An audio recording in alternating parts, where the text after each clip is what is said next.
Hi viewers, welcome to our channel. Rahul Gandhi గారి పైన అంబేద్కర్ గారి ముని మన్మడు టెర్రరిస్ట్ అని చెప్పేసి అన్నాడని ఒక వార్త వైరల్ అవుతుంది. నిజంగా అన్నాడా? మరి ఈయన వెనుక ఎవరున్నారు? సో ఇప్పుడు ఇదే అంశం మీద డిస్కస్ చేయడానికి ప్రజెంట్ మనతో పాటు జర్నలిస్ట్ చరణ్ పర్మి గారు ఉన్నారు. వారితో ఒకసారి మాట్లాడదాం. అన్న నమస్తే అన్న. నమస్తే. అన్న, రాహుల్ గాంధీ గారి పైన అంటే రాహుల్ గాంధీ ఒక టెర్రరిస్ట్ అని చెప్పేసి అనుమని అంబేద్కర్ గారి మునిమన్మడితోటి అనిపించమని చెప్పేసి ఒక వార్త వైరల్ అవుతుంది. మరి ఆయన అన్నాడా? అసలు ఎవరు అనిపించమన్నారు? మరి దీనికి గల కారణం ఏంటి ఏంటన్న ఇష్యూ గురించి? ఇది కొద్దిగా కాంట్రవర్సీ ఇష్యూనే నిజం చెప్పాలంటే. అంబేద్కర్ మునిమనవన్ని ఒక పార్టీ ఈ విధంగా అడిగినట్టుగా ఒక వార్త ఏంటంటే, రాహుల్ గాంధీ అంటే అది కూడా విచిత్రం అనమాట. రాహుల్ గాంధీ అంటే ఇదొక్క విమర్శే కాదు, మరొకటి కూడా ఉంది. రాహుల్ గాంధీ ఏదైతే రిజర్వేషన్ల మీద వ్యాఖ్యలు చేశాడో ఆ రిజర్వేషన్ల విషయంలో కూడా రాహుల్ గాంధీని విమర్శించు, రాహుల్ గాంధీ తప్పు మాట్లాడానని చెప్పు అని చెప్పేసి ఆయన మీద ఒత్తిడి తీసుకొచ్చారు. సో ఎవరు తీసుకొచ్చారు ఏంటి అనేది ఇప్పుడు కాంట్రవర్సీ. ఎవరు తెచ్చారంటే ఒక పార్టీ తీసుకొచ్చిందట. అది అంబేద్కర్ మునిమనుడే బయట పెట్టారు. ఓకే, నిజానికి ఇది అసలు ఎందుకు వచ్చింది ఈ టాపిక్ అంటే, రాహుల్ గాంధీ కొద్ది రోజుల నుంచి కూడా అమెరికాలో కొన్ని యూనివర్సిటీలు సందర్శిస్తూ అక్కడ ఉన్న భారతీయ విద్యార్థులతోటి, అక్కడ ఉన్న ప్రవాసులతోటి కొన్ని చిట్చాట్లు చేస్తూ వస్తున్నాడు, సదస్సులు నిర్వహిస్తున్నాడు. ఇందులో భాగంగా వాళ్ళతో మాట్లాడిన మాటల్లో కొన్ని విషయాలు కొన్ని వివాదాస్పదమైనవి. ఏంటంటే రిజర్వేషన్ల గురించి రాహుల్ గాంధీ మాట్లాడారు. ఏమన్నాడంటే, భారతదేశంలో రిజర్వేషన్లు తీసేయాలి అని చెప్పేసి అన్నాడు. అది ఎందుకు అన్నాడంటే, కొన్ని వర్గాలకి రిజర్వేషన్లు ఫలాలు ఇంకా పూర్తి స్థాయిలో అందట్లేదు, ఇంకా కొన్ని వర్గాలు పేదరికంలోను, ఉద్యోగ అవకాశాలు అందుకోలేకపోవడంలోను, సమానత్వంలోను చాలా వెనుకబడి ఉన్నారు. వీళ్ళందరికీ ఆ సమానత్వం వచ్చినప్పుడు మనం రిజర్వేషన్లు తీసేయచ్చు, అప్పటిదాకా వాటిని ఉంటాయి. మేము కానీ అవన్నీ సమానత్వం అయితే మా గవర్నమెంట్ వచ్చి వాటన్నిటిని సమానత్వం చేసి అప్పుడు ఆ రిజర్వేషన్లు లేని ప్రభుత్వాన్ని అంటే లేని భారతదేశాన్ని చూడాలనుకుంటున్నానని చెప్పేసి ఆయన అన్నాడు. ఓకే, దీంట్లో యాక్చువల్గా కాంట్రవర్సీ ఏం లేదు. ఎందుకంటే రాహుల్ గాంధీ రిజర్వేషన్లు తీసేయాలనేది కదా ఆయన ఒపీనియన్. రిజర్వేషన్లు ఉండని భారతదేశం కావాలి అంటే అంత అభివృద్ధి చెందాలి, సమానత్వం ఆ స్థాయిలో ఉండాలి, ఆర్థిక రాజకీయ రంగాల్లో సమానత్వం పూర్తి స్థాయిలో రావాలి అనేది రాహుల్ గాంధీ ఇంటెన్షన్. దాన్ని బీజేపీ వాళ్ళు వేరే విధంగా ట్విస్ట్ చేశారు. ఎట్లా అంటే, బడుగు బలహీన వర్గాలు, ఎస్సీలు కావచ్చు, ఎస్టీలు కావచ్చు, మైనారిటీలు కావచ్చు, వీళ్ళకు ఉన్న రిజర్వేషన్లు ఏవైతే ఉన్నాయో వీటిని తీసేసి వాళ్ళని ఇబ్బంది పెట్టాలి, లేకపోతే వాళ్ళకి అన్యాయం చేయాలని రాహుల్ గాంధీ చూస్తున్నాడు అన్నట్టుగా బీజేపీ ఎంపీలు, అమిత్ షా అనేక మంది రాహుల్ గాంధీ మీద దుమ్మెత్తి పోసే ప్రోగ్రాం పెట్టుకున్నారు. అంటే ఆయన వ్యాఖ్యల మీద తప్పుడు అర్థాలు ఇవ్వడానికి ట్రై చేశారు. దీంతోపాటు వాళ్ళ పార్టీలో ఉండే బీజేపీ పార్టీలో ఉండే ఎస్సీ సెల్ కావచ్చు, అలాగే మైనారిటీ సెల్ కావచ్చు, వీళ్ళ అధ్యక్షుల నుంచి కూడా విమర్శలు వచ్చేలాగా మాట్లాడించారు. ఈ స్థాయిలో దీన్ని ట్విస్ట్ చేయడానికి ట్రై చేశారు. కొంతమంది నమ్మారు కూడా. సోషల్ మీడియాలో ఎట్లా ఉంటుందంటే, గొర్రెల్లాగా ఏదైనా వస్తే దాన్ని నమ్మడానికి రెడీ అయిపోతారు, ఫ్యాక్ట్ చెక్ కూడా చేసుకోవట్లేదు. ఇది ఇక్కడ ఉన్న పరిస్థితి. అయితే ఆయన వ్యాఖ్యల్లో ఉన్న ఉద్దేశం వేరు, అది అప్లై చేసిన వీళ్ళు మాట్లాడిన విధానం వేరు. ఇదే విషయంలో అనేక మంది బీజేపీ ఎంపీలు మాట్లాడారు. దీని విషయంలో అంబేద్కర్ మునిమనవడు రాజారత్నం అంబేద్కర్, ఆయన కూడా మాట్లాడాలి.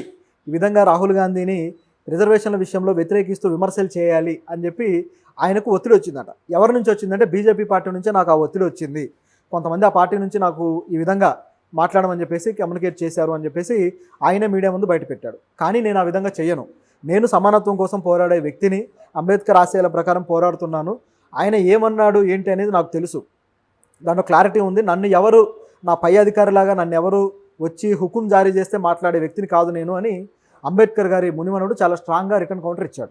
ఓకే, దాంతోపాటు బీజేపీ పార్టీకి అనుకూలంగానో, లేకపోతే కాంగ్రెస్కి అనుకూలంగానో, లేకపోతే వ్యతిరేకంగానో మాట్లాడే టైప్ కాదు నేను.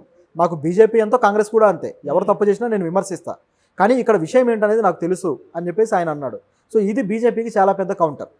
దానికి అమిత్ షా మళ్ళీ తిరిగి, మేమేమి ఆయన్ని ఇలా అనమని అడగలేదు, మాకేం అవసరం లేదు, రాహుల్ గాంధీ మాట్లాడింది తప్పే అని చెప్పేసి వీళ్ళు ఆయనకు రిటర్న్ కౌంటర్ ఇవ్వడానికి ట్రై చేశారు. కానీ వాస్తవం ఏంటనేది అందరికీ తెలుసు. రాహుల్ గాంధీ గారు మాట్లాడిన విషయాన్ని ఇట్లా డిఫరెంట్గా ప్రొజెక్ట్ చేయడం కోసం బీజేపీ తన శక్తుల్ని, తన ఐటీ సెల్ని, తన సోషల్ మీడియాని బాగా వాడుకుంది. ఇలా అంబేద్కర్ మునిమనవడి చేత వ్యాఖ్యానింపజేస్తే దేశంలో ఉన్న దళిత బహుజన వర్గాలందరూ కూడా ఒక్కసారిగా రాహుల్ గాంధీకి యాంటీ అవుతారు అనేది వాళ్ళ స్కెచ్. ఓకే, ఆ స్కెచ్ కూడా పారలేదు, రివర్స్ కొట్టింది. సో అది ఇక్కడ మైనస్ అయిందనమాట. ఆ స్కెచ్ పారకపోయేసరికి వాళ్ళు ఆత్మరక్షణలో పడ్డారు. సో ఇట్లా ఈయన రియాక్ట్ అవుతాడని, ఈ విధంగా ఈ విషయాన్ని బయటకు తీసుకొస్తాడని బీజేపీ కూడా ఎక్స్పెక్ట్ చేయలేదు. దళితులకి వీళ్ళందరికీ మేము న్యాయం చేస్తామని చెప్పుకున్న బీజేపీయే ఈడబ్ల్యూఎస్ ఇటువంటివి కూడా తీసుకొచ్చింది రిజర్వేషన్లో. సో ప్రైవేటీకరణ చేస్తూ రిజర్వేషన్లకు గండి కొట్టే ప్రయత్నం కూడా చేస్తూ ఉన్నారు. అవును. ఇవన్నీ జరుగుతూ ఉండగా అంబేద్కర్ మునిమడు అంత అమాయకంగా వాళ్ళ బుట్టలో పడతాడని వాళ్ళు అనుకోవడం అమాయకత్వం. సో ఈ విషయంలో ఆయన కౌంటర్ అయితే మెచ్చుకోదగ్గది.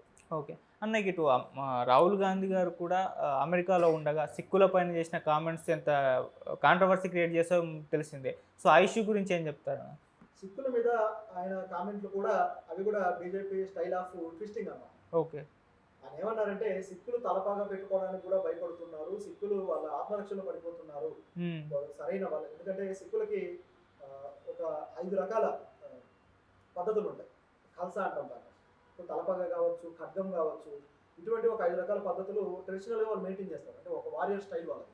అది గడ్డం కావచ్చు, కేశం, ఇటువంటి 5 రకాల కా అనే పదంతో వచ్చేవన్నీ కూడా ఉంటాయన్నమాట. వీటిని సాంప్రదాయ పద్ధతిలో అనుసరిస్తూ ఉంటారు. వీటిని అనుసరించడానికి కూడా వాళ్ళు భయపడుతున్నారు భారతదేశంలో అనేది రాహుల్ గాంధీ గారి ఆరోపణ. దానికి బీజేపీలో ఉన్న సిక్కు సెల్ సంబంధించిన కొంతమంది లీడర్లు, బీజేపీ ఎంపీ ఒక ఆయన రియాక్ట్ అయ్యారు. రవనీత్ సింగ్ అని చెప్పేసి ఎంపీ రియాక్ట్ అయ్యాడు. ఆయన ఏమన్నాడంటే రాహుల్ గాంధీ టెర్రరిస్టు, అసలు సిసలైన టెర్రరిస్టు, ఈ విధంగా ఎట్లా మాట్లాడతాడు సిక్కుల గురించి అని చెప్పేసి భారీ స్థాయిలో విరుచుకుపడ్డాడు. రాహుల్ గాంధీ భారతదేశానికి సంబంధించిన వ్యక్తే కాదు, ఆయన భారతదేశంలో ఉండడు, ఎప్పుడు విదేశాల్లోనే తిరుగుతాడు, విదేశాల్లో మన దేశానికి సంబంధించి నెగిటివ్ వ్యాఖ్యలు చేసి మన దేశం పరువు తీస్తుంటాడు. ఈ విధంగా రకరకాలుగా రాహుల్ గాంధీ మీద విమర్శలు చేశాడు. ఆయన బాగా టెర్రరిస్టు భావజాలం కలిగిన వాడు, ఆయన పూర్తి స్థాయి టెర్రరిస్టు. రాహుల్ గాంధీకి ఎవరైనా సపోర్ట్ చేస్తే వాళ్ళు కూడా టెర్రరిస్టులే. అంటే అడ్డు అదుపు లేని మాటలు అనమాట ఇవన్నీ కూడా. ఏ స్థాయిలో రాహుల్ గాంధీ మీద అక్కసు ఉందనేది కనపడుతుంది. రాహుల్ గాంధీకి సపోర్ట్ చేసే ఎవరైతే ఉన్నారో అంటే వామపక్షవాదులు, అలాగే కొంతమంది వ్యక్తులు అంటే మైనారిటీస్ కావచ్చు, ఎవరున్నా సరే వాళ్ళందరూ టెర్రరిస్టులే అని చెప్పేసి ఒక దిక్కుమాలిన పనికిమాలిన వ్యాఖ్య అయితే చేశాడు రవనీత్ సింగ్. దీనికి కూడా విమర్శలు అయితే వస్తున్నాయి. ఆయన టెర్రరిస్ట్గా సంబోధించడం అనేది ఏమాత్రం సరైంది కాదు. అంటే ప్రతిదానికి లవ్ జిహాదులని, టెర్రరిస్టులని ఒక దుర్మార్గమైన పేర్లు పెట్టి దేశభక్తిని ఒక పావుగా వాడుకొని వీళ్ళు రాజకీయం చేస్తుంటారు.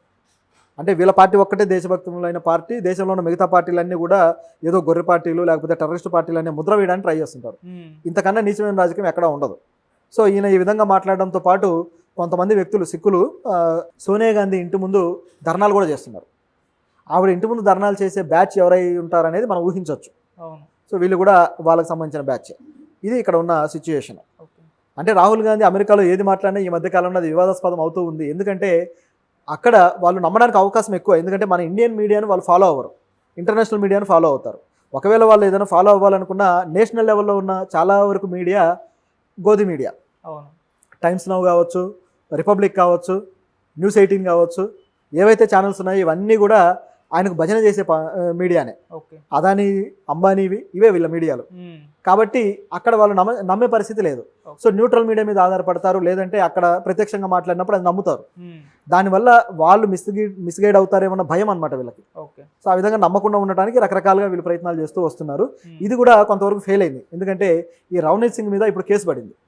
కర్ణాటకలోని ఒక పోలీస్ స్టేషన్లో ఆయన మీద ఈ విధంగా మాట్లాడాడు రాహుల్ గాంధీని అని చెప్పేసి కేసు వేశారు. ఎందుకంటే టెర్రరిస్ట్ అనడం అనేది సామాన్యమైన మాట కాదు. సో ఇప్పుడు ఆ కేసును ఆయన ఏ విధంగా